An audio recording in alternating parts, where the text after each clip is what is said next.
Hello, this is Scott Grove of GroovyMusicLessons.com. Once again, yes, Dr. Groovy here for you. Another new guitar in today that I just bought yesterday from the good folks over at Fretted Americana. So, got a hold of Mr. David Brass over there, and as soon as somebody let me know that some more of these guitars were available, and I had to grab one, because this is the one I've been looking for all along. And it's another of the, yeah, these things. Brian Eastwood from over there in the UK. The Distortocaster. Okay, you'll see on his website, at sometimes they will say Distortocaster, Distortor, D-I-S-T-O-R-T-O-R caster, which is the way it's listed on his website. Some of the guitars say Distortocaster, some say Distortocaster. Okay, so it's one of these bending things. By bending I mean it's bent. I mean really bent. Not just oddly shaped, but actually bent. So it's a Strat, looks like it's been left out in the sun, kind of dried over there while it was leaning over this way, but yet this side's leaning this way. So if you can see which all the ways it bends. Okay, this was made in 1990, May of 1990. And even as Brian, one of the UK's brightest luthier, knows, that wood makes no difference to an electric guitar's tone. So the wood is actually a West African, what is that? Oh, I had it 2 seconds ago. I'll think of it in just a second.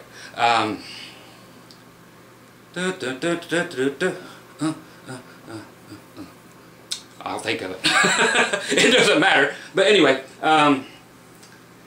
the sides here, okay, so like here and way down here and here are kind of like how Les Paul put together the log. These are not made of wood, okay? These are, to say, composite man-made material hooked onto the wood center, okay, just like the old log was. So it makes no difference. Just same as neck woods make no difference, fingerboard woods make no difference unless you're playing a fretted or a fretless instrument. And just like bolt-on neck guitars actually sustain longer than set neck guitars, and then the least sustaining ones are the neck throughs. I know you guys are all up in arms already by those facts, but they are what they are. So anyway, so it's just a bent up looking Strat. Just to show you by comparison, next to a regular Fender.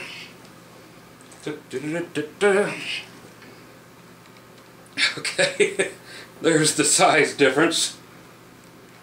So there's a regular Strat. There's that.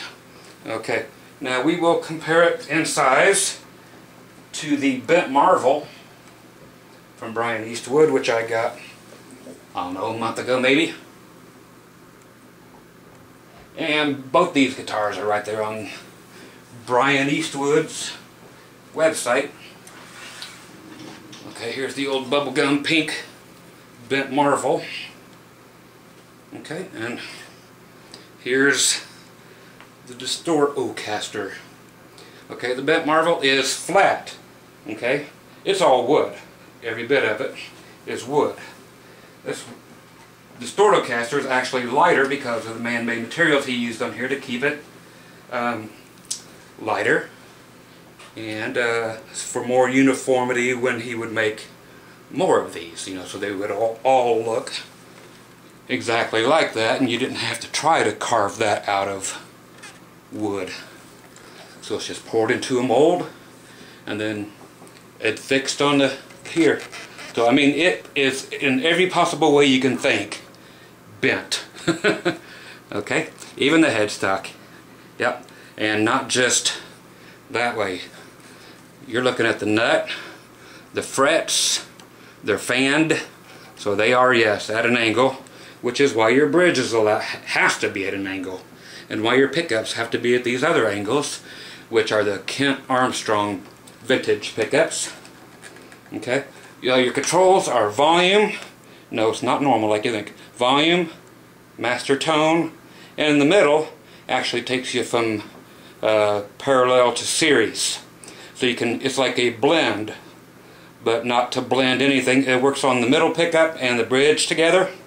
So in your 1, 2, and 3 positions, so you can actually go from parallel off and start blending in to a series wiring, which will give you, you know, extra mid-range and extra output and more of a humbucker sound. These pickups are like, the output on is like, what, 5.6 here, 5.10, I think, close to it, like right around there, almost 6, and then the least amount, right, it's like a 5.2K output here, kilo ohms. So that's what you're looking at. So, and even the toggle switch, yeah, look, check it out, it's bent on purpose. And of course the whammy bar is always bent on purpose, but there you go. So that's these guitars, again made in May of 1990, and it just goes everywhere. So let's back this thing up, plug it in real quick. It's got, oh, probably the world's most awful set of strings on it. Has not been set up at all. I just not unpackaged it. And you're like, where the hell did you get it out of? Well, I know some of you want to see this, so I'll hurry up and do that real quick. Again, it looks like a coffin that Elvis would have been buried in. But here's the big ass case for this thing. Dun, da, da, dun, da, da, dun, da, da. Okay, so I'm going to show you I'm standing completely upright, 100%. And yeah, this puppy's the size of a double neck case easy, and longer. So, why they made it so long, I don't know, but it's actually a lot longer than the guitar is. So it's not like a 12-string headstock has to go in there or anything. But that's how the case is made. Okay, now you have your selection of hooking your strap way up here or back here. It actually works if you already have your strap at a certain length that you use on regular guitars, to put it on the one that's on the back. If you put it on the horn, you're going to have to really shorten your strap up. So if you're just going to toss one on that you normally use, this one brings you right into about normal. Well, there's nothing normal about this, of course. So there she is, strapped on. Yes, it's a strap-on. And you get this from the side. Yeah, it pokes way out there, folks. So, can I even see the neck? From the 14th fret on, I cannot see the fretboard at all. I can't see the neck.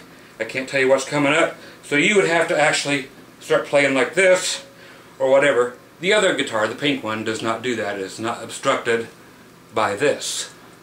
Yet this was the more popular selling model, was this Distortocaster. It's the one that made Brian famous. And again, you will see here on the fretboard, the high E does leave the fretboard. I'm sorry, the low E. The high E has room for tons of bending this way. So there's extra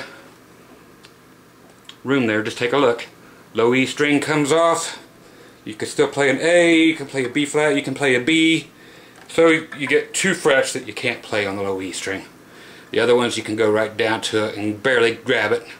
But people like me, we don't play on the low E string all the way up there. You know, I'll play 15th all day long doing my regular, you know, A scales and stuff. But that's about it. So everything is bent like crazy. And yes, when you're going to go up and play high, you're going to have to just look over the front just a little bit and just turn your guitar out, or whatever it takes to simply view the guitar.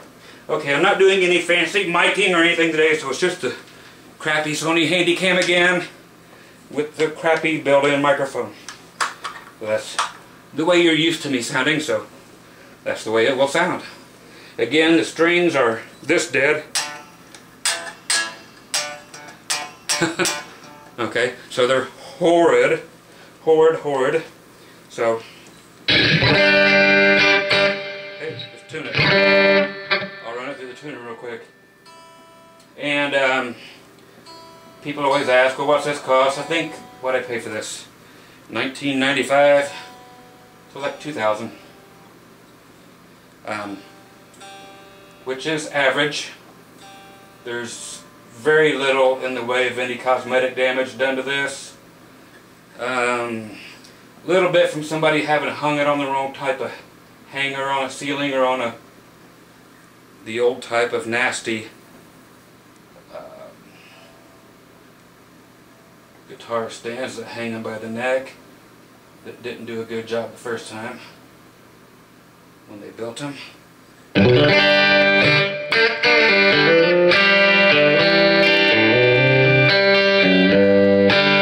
Again, these are the Kent Armstrong vintage pickups that would have been out back in 1990. Okay, so typical Strat setup, except for, again, that middle control. So your bridge pickup,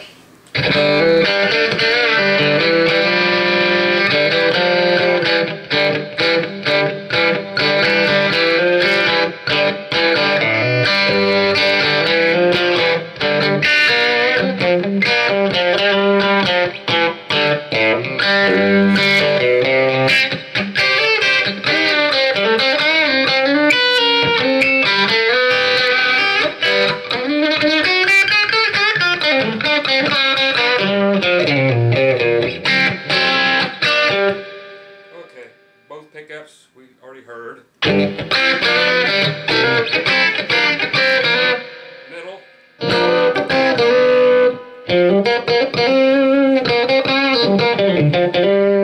Okay, and that is with the weird series parallel thing going on, so I'll show you that in a little bit.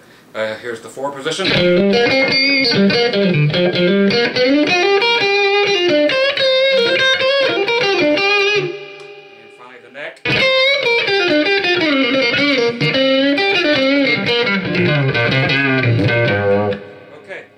Check out the series parallel knob in the middle.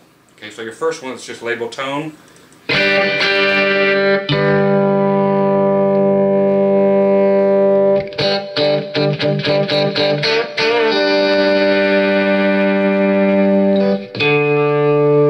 just go right to the middle pickup where it really activates.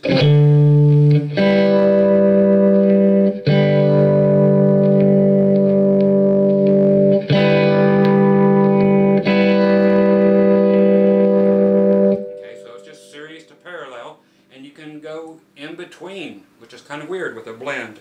So, pretty wild. I'll have to set it up. It's currently set up for the whammy 2 work. Like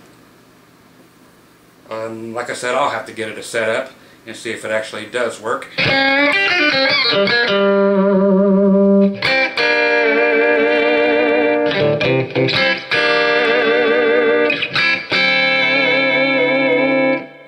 alright.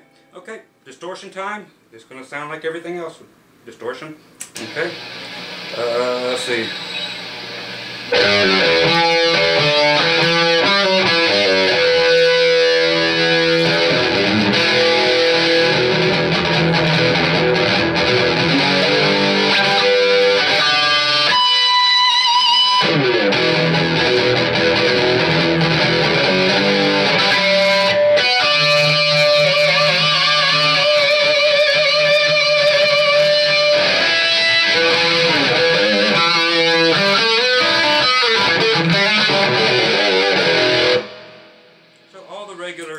Tones we get. Boner tone, E minor like always. That's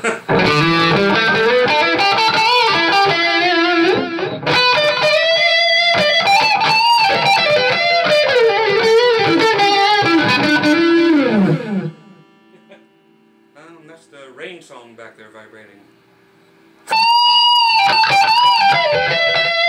21 frets, there's room for 22. But it's vintage style, so it's 21 frets. So yeah, there's room for a whole nother string or 2 here, but let's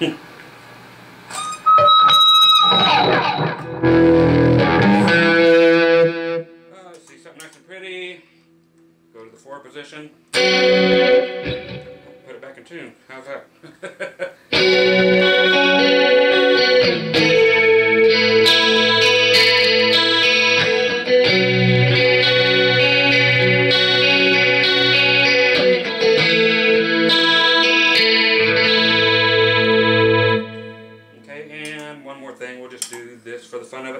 Back to the bridge pickup. And if I change the series parallel thing. Okay,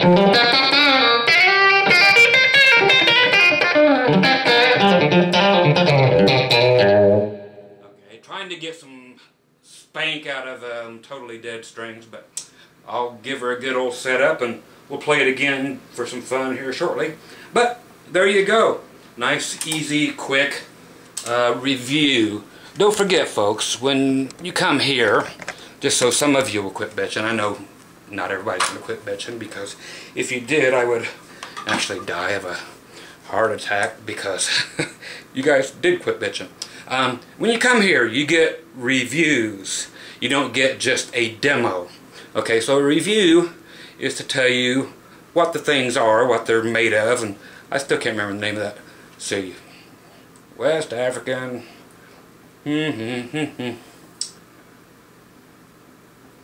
Begins with a B. No, it's no, it doesn't. It's an O. It's something I'd never heard of. Obu or obese. Almost sounds like obese. I know obese was the word I wanted to remember. Abyss. Something.